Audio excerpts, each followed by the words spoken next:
সকাল থেকে রাত পর্যন্ত আমরা হাজারো কাজ করি মেয়েরা, সংসারের কাজ, বাচ্চাদের কাজ, অনেক কিছু কাজ, রান্নাবান্নার কাজ। তারপরেও রাত্রের বেলা খাওয়ার পরে আর কোনো কাজ করতে ইচ্ছা করে না। খাওয়ার পরে শরীরটা বিশ্রাম খুঁজতে চায়।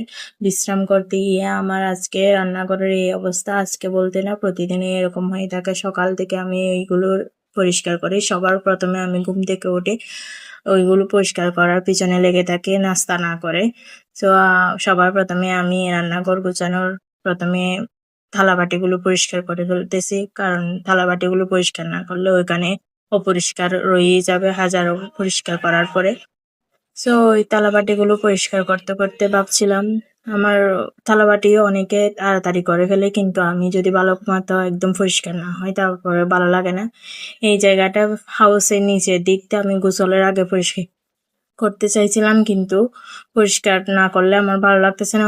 ওখান থেকে স্মেল আসতেছিল, সেজন্য আমি প্রতিদিনই পরিষ্কার করি, তবুও একটু ময়লা হয়ে যায়। বাচ্চারা এদিক সেদিক থেকে ময়লা এনে ফেলে, যার কারণে সবসময় পরিষ্কার করার পরেও প্রতিদিন পরিষ্কার করার পরেও প্রতিদিনই ময়লা হয়ে যায়।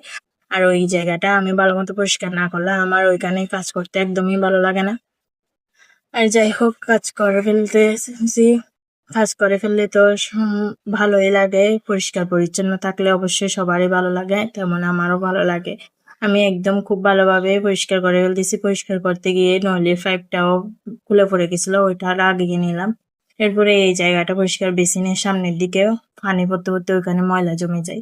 আমার ওই জায়গাটাও ভালো লাগে না, সেজন্য আমি প্রতিদিনই